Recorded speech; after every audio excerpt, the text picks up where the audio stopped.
Hello दोस्तों, आप सभी का स्वागत है आपके अपने YouTube channel CDP queen Himanshi ma'am पर। तो जैसा कि आप लोगों को पता है कि हम लोग बात कर रहे थे आपके सीटीईटी के एग्ज़ाम में पूछे जाने वाले एनसीईआरटी के क्वेश्चंस के बारे में, जिसमें हमने क्लास 3rd और 4th के सारे क्वेश्चंस कर लिए थे। और ये हमारी क्लास 5 की जो बुक है उसके क्वेश्चंस चल रहे थे, जिसमें हमने पिछली क्लास में 40 क्वेश्चन कर लिए थे। आज उसके आगे के क्वेश्चंस के बारे में बात करेंगे। तो अगर आप लोगों ने एक वीडियो को लाइक नहीं किया, लाइक कर दीजिए और अपने फ्रेंड्स के पास में वीडियो को शेयर कर दीजिए। फिर क्लास को स्टार्ट करते हैं एक बार। अगर आप लोगों ने चैनल को सब्सक्राइब नहीं किया है तो चैनल को सब्सक्राइब भी कर लीजिएगा। चलिए देखते हैं आज का पहला क्वेश्चन। तो पहला क्वेश्चन है, सीढ़ीदार कुएं अथवा बावली या बावड़ी से संबंधित निम्नलिखित कुछ कथन दिए गए हैं।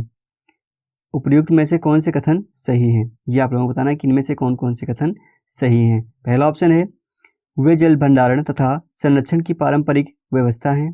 दूसरा है, सामुदायिक स्रोत के रूप में उनका प्रयोग होता था। तीसरा है, उनका निर्माण मुख्यतः वर्षा रहित राज्यों में होता था। और चौथा है, उनमें केवल संदूषित जल ही होता था। चलिए क्वेश्चन नंबर 41 का आंसर दीजिए। क्या रहेगा इसका आंसर? इसका आंसर नंबर फर्स्ट सही हो जाएगा, क्योंकि इसका डी वाला साफ साफ दिखने में ही गलत लग रहा है। तो इसका आंसर नंबर ए, बी और जो सी है यही सही है। नेक्स्ट क्वेश्चन है क्वेश्चन नंबर 2, अल ब्रूनी जिस देश से आया था उसका नाम क्या है? आज की क्लास में कुल 20 क्वेश्चंस रहने वाले हैं। आप लोगों को क्लास खत्म हो जाने के बाद में बताना है कि आपके 20 क्वेश्चन में से कितने क्वेश्चन सही हुए हैं। अल ब्रूनी जिस देश से भारत आया था उसका नाम क्या है? क्या हो जाएगा? Option number 3, Uzbekistan. Al Biruni Uzbekistan से भारत आया था। नेक्स्ट क्वेश्चन है क्वेश्चन नंबर 43, पानी के साथ प्रयोग करते हुए ज्योति यह देखती है कि स्टील की खाली कटोरी पानी पर तैरती है, लेकिन लोहे की एक छोटी कील डूब जाती है। इसे डैश तथ्य द्वारा व्याख्यात किया जा सकता है।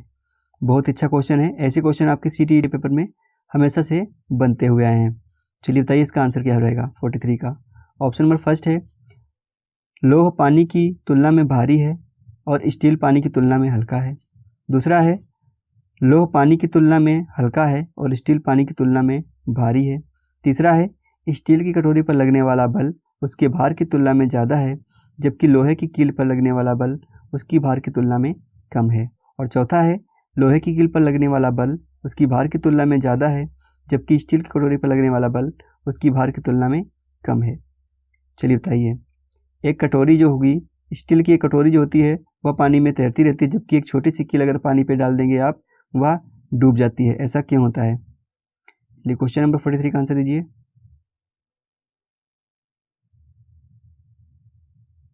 क्वेश्चन नंबर 43 का आंसर क्या हो जाएगा? आंसर नंबर 3 इसका बिल्कुल सही हो जाएगा। नेक्स्ट क्वेश्चन है क्वेश्चन नंबर 44, मलेरिया रोग प्रमुखतः किस समय फैलता है? चलिए बताइए, मलेरिया रोग जो होता है वह सर्दी के बाद फैलता है, गर्मी के बाद फैलता है, या फिर वर्षा के बाद में फैलता है, या फिर कभी भी फैल सकता है?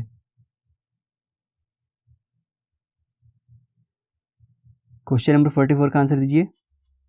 तो सभी को पता होगा, मलेरिया रोग जो होता है वह वर्षा के बाद में फैलता है अत्यधिक तेजी से। नेक्स्ट क्वेश्चन है क्वेश्चन नंबर 45, निम्नलिखित में से किस रोग के प्रति पुरानी अवधारणा थी कि यह रोग गंदगी व जहरीली गैसों से फैलता है? ऑप्शन नंबर फर्स्ट है टाइफाइड, सेकेंड है मलेरिया, थर्ड है चेचक और फोर्थ है हैजा। चलिए बताइए, इनमें से वह कौन सा रोग है जिसके प्रति पुरानी अवधारणा थी कि यह रोग गंदगी व जहरीली गैसों से फैलता है? क्वेश्चन नंबर 45 का आंसर क्या रहेगा? मलेरिया। ऑप्शन नंबर 2 बिल्कुल सही है। नेक्स्ट क्वेश्चन है क्वेश्चन नंबर 46, उस वैज्ञानिक का क्या नाम है जिसने सर्वप्रथम मच्छर के पेट के अंदर ताक झोंक की और यह सिद्ध किया कि मलेरिया रोग मच्छर से फैलता है, तथा इस अनुसंधान के लिए दिसंबर 1902 में चिकित्सा के क्षेत्र में उन्हें नोबेल पुरस्कार भी दिया गया? ऑप्शन नंबर फर्स्ट है ग्रेगर मेंडल, सेकेंड है रोनाल्ड रॉस, थर्ड है जॉर्ज मिस्टल और फोर्थ है चार्ल्स डार्विन। चलिए क्वेश्चन नंबर 46 का आंसर दीजिए। किसने यह सिद्ध किया था कि मलेरिया रोग जो होता है वह मच्छर के काटने से फैलता है, ना कि गंदगी से? क्वेश्चन नंबर 46 का आंसर क्या रहेगा? नेक्स्ट क्वेश्चन है क्वेश्चन नंबर 47, रजत ने अपने मित्र से कहा, मैं नहीं खेल सकता हूँ, क्योंकि मुझे बुखार है, मैं कपकपी, बुखार, सिर दर्द और अंत में पसीना आने के चक्र से गुजरता हूँ। रक्त की जांच के बाद मुझे डॉक्टर ने एक कड़वी दवाई दी है। रजत किस रोगी से पीड़ित है? चलिए बताइए, रजत को कौन सा रोग हुआ है कि उसे कपकपी, बुखार, सिर दर्द और अंत में पसीना आता है? मलेरिया, अतिसार, हैजा या मियादी बुखार? क्वेश्चन नंबर 47 का आंसर क्या रहेगा? आंसर नंबर 2 बिल्कुल सही रहेगा, उसे मलेरिया हुआ है। सॉरी, इधर मलेरिया जो है तीसरे नंबर पे दिया हुआ है, तो उसे मलेरिया हुआ है। नेक्स्ट क्वेश्चन है क्वेश्चन नंबर 48, मादा मच्छर रक्त चूसने का कार्य क्यों करती हैं? आप लोगों को पता होगा कि मच्छर जो होते हैं उनमें से केवल मादा मच्छर ही रक्त चूसने का कार्य करती हैं, नर मच्छर कभी भी रक्त चूसते नहीं हैं। तो जो मादा मच्छर होती है वह रक्त क्यों चूसती है? ऑप्शन नंबर फर्स्ट है मलेरिया फैलाने के लिए, सेकेंड है संक्रमण फैलाने के लिए, थर्ड है अपने जीवन को बचाने के लिए और फोर्थ है अंडे देने के लिए। चलिए क्वेश्चन नंबर 48 का आंसर दीजिए, क्या रहेगा इसका आंसर? इसका आंसर नंबर 4 बिल्कुल सही रहेगा, अंडे देने के लिए उन्हें रक्त चूसने की जरूरत पड़ती है। नेक्स्ट क्वेश्चन है क्वेश्चन नंबर 49, वायरस संक्रमण से होने वाला रोग है। चलिए बताइए, इनमें से कौन सा वह रोग है जो वायरस संक्रमण से फैलता है? टाइफाइड, कॉलरा, जुखाम या मलेरिया? ये टाइफाइड है। क्वेश्चन नंबर 49 का आंसर दीजिए, क्या हो रहेगा? जुखाम जो होता है वह वायरस के संक्रमण में आने से फैलता है। नेक्स्ट क्वेश्चन है क्वेश्चन नंबर 50, रक्त की जांच द्वारा किसकी उपस्थिति में मलेरिया की पहचान होती है? ऑप्शन नंबर फर्स्ट है रक्त में क्षतिग्रस्त यकृत कोशिकाओं से, सेकेंड है रक्त में मच्छर के लार्वे से, थर्ड है लाल रक्त कोशिकाओं में मच्छर के अंडे, यहाँ पे मच्छर हो जाएगा, और फोर्थ है लाल रक्त कोशिकाओं में मलेरिया के परजीवी या प्लाज्मोडियम। चलिए क्वेश्चन नंबर 50 का आंसर दीजिए, रक्त की जांच द्वारा किसकी उपस्थिति से यह पता चलता है कि किसी को मलेरिया हुआ है या नहीं हुआ है? क्वेश्चन नंबर 50 का आंसर क्या हो रहेगा? लाल रक्त कोशिकाओं में मलेरिया के परजीवी पाए जाना।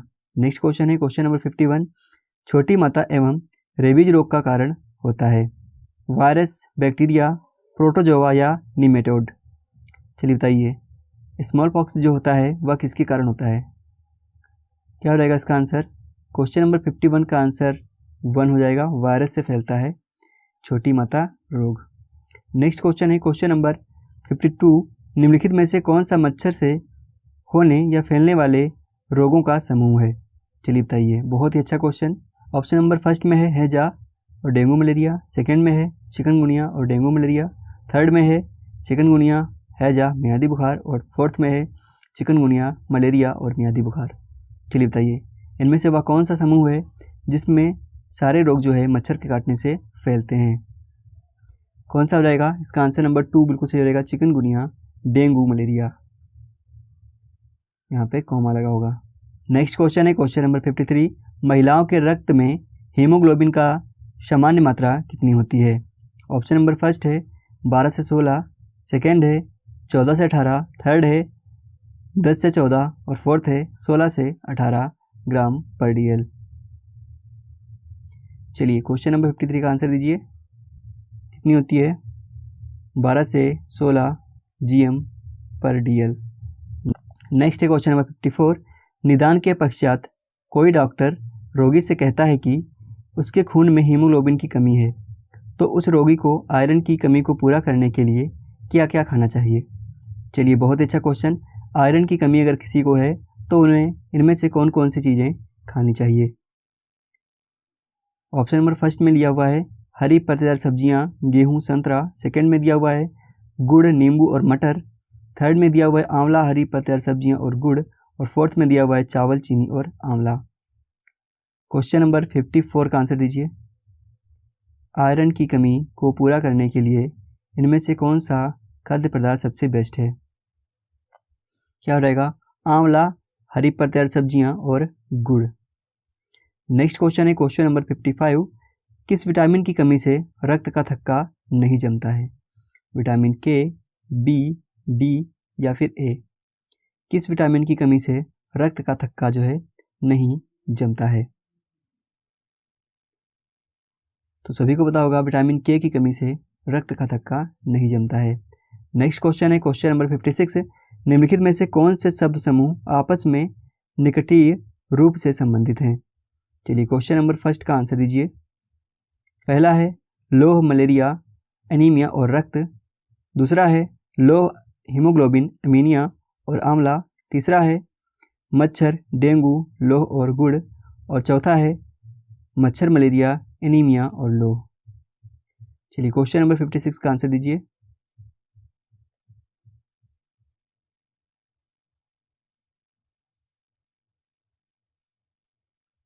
क्वेश्चन नंबर 56 का आंसर क्या हो जाएगा? आंसर नंबर 2 बिल्कुल सही हो जाएगा। देखते हैं नेक्स्ट क्वेश्चन, क्वेश्चन नंबर 57। निम्नलिखित में से कौन सा अलग समूह से संबंधित है? चलिए बताइए, इनमें से कौन सा जो है वह अलग समूह से संबंधित है? पहला है रिकेट्स, दूसरा है स्कर्वी, तीसरा है रतौंधी और चौथा है रेबीज। क्वेश्चन नंबर 57 का आंसर दीजिए। तो क्वेश्चन नंबर 57 का आंसर नंबर डी यानी फोर्थ, रेबीज, जिसने भी लगाया जाएगा बिल्कुल सही, क्योंकि ऊपर की तीनों विटामिन की कमी से होने वाले रोग हैं और जबकि नीचे वाला जो है वह रेबीज है, कुत्ते के काटने से होने वाला रोग है। नेक्स्ट है क्वेश्चन नंबर 58। कोई डॉक्टर एक मरीज को खाने के लिए कुछ दवाइयाँ लिखता है और साथ ही साथ गुड़, आंवला और हरे पत्तेदार सब्जियाँ खाने का सुझाव देता है। यह मरीज किस रोग से पीड़ित है? ऑप्शन नंबर फर्स्ट है मलेरिया, सेकेंड है बुखार, थर्ड है एनीमिया और फोर्थ है मियादी बुखार।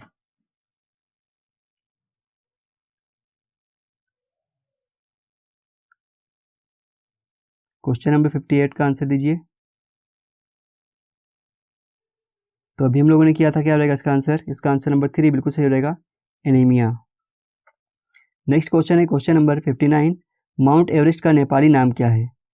ऑप्शन नंबर फर्स्ट है उत्तरकाशी, सेकेंड है रोहतांग, थर्ड है सागरमाथा और फोर्थ है इनमें से कोई नहीं। चलिए क्वेश्चन नंबर 59 का आंसर दीजिए। माउंट एवरेस्ट का नेपाली नाम क्या है? तो आई होप सभी को पता होगा, क्या हो जाएगा? सागरमाथा बोला जाता है माउंट एवरेस्ट को नेपाल में। नेक्स्ट है क्वेश्चन नंबर 60। नीचे दिए गए कर्तव्य उत्तरदायित्वों का अध्ययन कीजिए। अब यहाँ पे कुछ कर्तव्य या उत्तरदायित्व दिए गए हैं, रिस्पॉन्सिबिलिटीज दी गई हैं, जिनका आप लोगों को पहले पढ़ना है, फिर आपको इस कथन के हिसाब से उसका आंसर देना है। चलिए इसको एक बार देख लेते हैं।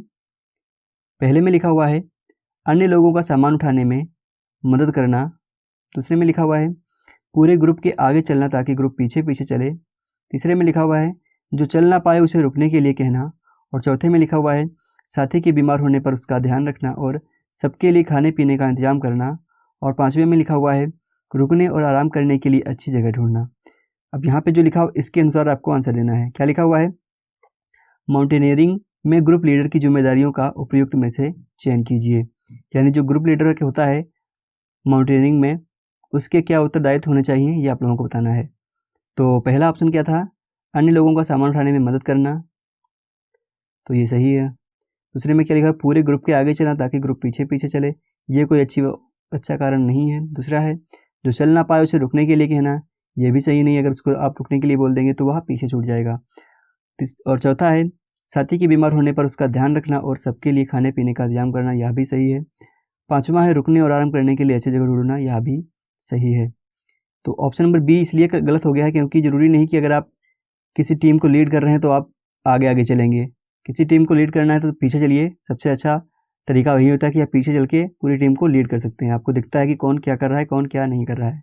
आगे चलेंगे तो आगे पीछे आप नहीं देख पाएंगे कि आपकी टीम में कौन पीछे छूट रहा है, कौन क्या कर रहा है।